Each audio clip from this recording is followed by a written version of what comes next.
नमस्कार, मी पूनम तुमचं पूनम बेसिक रेसिपीजमध्ये खूप मनापासून स्वागत करते।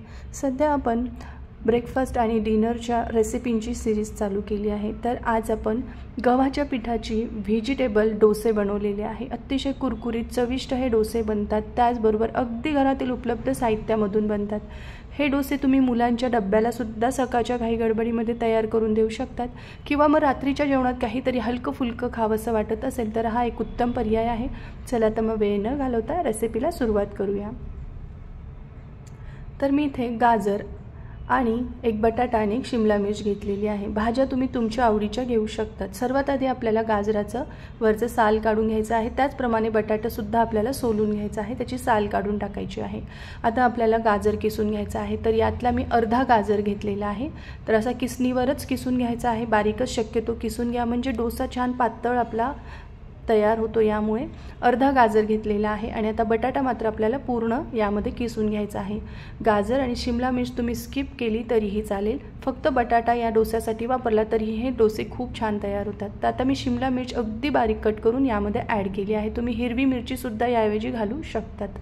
यामध्ये 1 कप गव्हाचं पीठ घ्यायचं आहे आणि अर्धा कप आपल्याला यामध्ये बारीक रवा टाकून घ्यायचा आहे। त्याचबरोबर यामध्ये आपल्याला 1 चमचा आलं लसणाची पेस्ट टाकायची आहे, 1 छोटा चमचा भरून कच्चं जिरं टाकायचं आहे। तर इथे सुकलेले कढीपत्त्याची पानं होती जी मी क्रश करून टाकली आहे। तुम्ही फ्रेश कढीपत्ता घेणार असाल तर बारीक कट करून तो ॲड करायचा आहे। त्याबरोबर आपल्याला यामध्ये मीठ टाकायचं आहे। कोथिंबीर असेल तर तुम्ही पाव कप बारीक चिरलेली कोथिंबीर सुद्धा यामध्ये ॲड करू शकतात।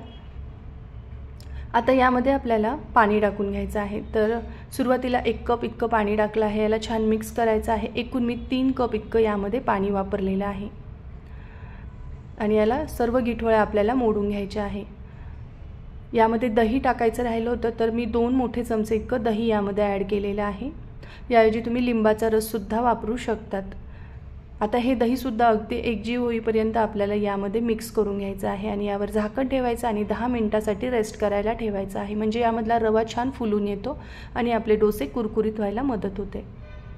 हे बघा छान रवा फुललेला आहे, एकदा याला असं चांगलं ढवळून घ्यायचं आहे आणि आता आपण डोसे तयार करायला घेणार आहोत। तर मी इथे नॉनस्टिकचा तवा घेतला आहे, यावर अगदी थोडंसं तेल टाकलं आहे, अगदी अर्धा चमचा इतकं, आणि तयार केलेलं बॅटर 1 पळीभर इतकं सुरुवातीला टाकायचं। तर तुम्हाला कितपत छोटे मोठे हे डोसे करायचे त्यानुसार तुम्ही यावर बॅटर पसरवून घेऊ शकतात।